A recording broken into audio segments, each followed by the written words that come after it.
Hey everybody, John here. Wanted to hop on and give you another 30 tips in 3 minutes or less. In this tip, I want to talk about two worldviews. And that's the internal scorecard and the external scorecard. I want to get clear on two very fundamental, basic, but powerful worldviews that artists often operate from. So let's look at developing artists. This is the first 3 to 4 years of their career. They're down here at the bottom. And these artists are commonly found chasing kites. So, what do I mean by that? Chasing kites means that they're following someone else's initiatives. They're always on the lookout for what's happening and what other people are doing. Maybe they're following Beyonce or Coheed or whomever, right? And sometimes they kind of become professional fans just doing that. They lose themselves, they lose their power, they lose their initiative, and they just kind of clap when other people do stuff, right? Super common to chase kites. Oftentimes they're found kind of putting out fires. What do they need to do? What needs to get done? Their hair's on fire and they have to just bullet point out tasks and get stuff done kind of on their own.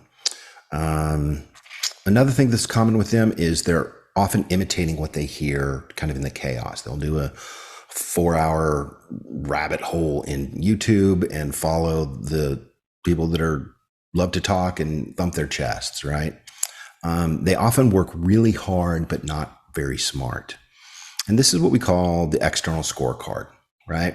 It's always out there. They're doing things for other people's approval. There's no strategy, there's no initiative, there's no long-term thinking for their career. And these artists, if we think about our cupcakes, wedding cakes, and birthday cake concept and hack, they're always stuck making cupcakes. They're lone rangers. It's only them, right? They can't attract a team. They can't think long term. They can't put real points on the board. So this is the internal scorecard, really common with developing artists in the first 3 to 4 years of their career, right? Now let's flip it and think about the headliner artist. So this is the dominating artist at the top, kind of how they think. And this is the internal scorecard. So the internal scorecard has some characteristics that let's talk through here. The first one is that they know how to prioritize. They know how to assign value to the tasks that have to be done. These are the super high value tasks that we talk about in the hacking music community. They also know how to spot failures. They've failed a lot. They fail fast and learn fast in the past. And now they know how to avoid those failures. Some people call this suffering fools, like they're really direct and they can kind of be meanies, but really they know how to spot failures and you want those people on your team, right? The headliner also knows how to focus. They know how to point their mind in the right direction. They're not distracted easily. They're able to kind of melt steel with their mind and their focus and their energy. They also know how to finish. They know the end zone. They know how to get the ball into the end zone, right? They're great finishers. So they hit their goals, right? Let's say there's a 60-day goal and they know how to complete and hit that goal. Another thing that's common for headliner artists with this internal scorecard is that they have a culture around them. They like to achieve things. They like to celebrate wins.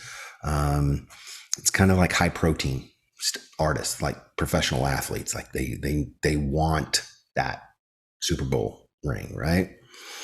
So there's the culture of achievement. And another attribute for internal scorecard people is they know how to work smart and not hard. They're not exhausting themselves. Their brain isn't exploding, right? They know how to delegate. They know how to build a team. They know what they're responsible for, and they know how to manage the team to the win, right? And most importantly, this is something I love, is they love to have fun, right? Yes, they're getting a lot done. Yes, they're putting points on the board, but it's fun. They turn work into fun things. It's called gamification, and we go deep into this in the hacking music community. But for now, just think of it as fun. They like to go out and Pokemon and find little pink orbs and collect them, right? And so this is what kind of makes up the internal scorecard. They know how to fly their own kites. They can make the cupcake. They can make the birthday cake. They can make the wedding cake. All as needed. They can shift between the three different things: the quick cupcake, the medium birthday cake, and the super chunky wedding cake. So these are two worldviews, the internal scorecard and the external scorecard, that I think will help you as you start to identify where you are and what your worldview consists of. So that's what I have for you today, the two worldviews of internal scorecard or external scorecard.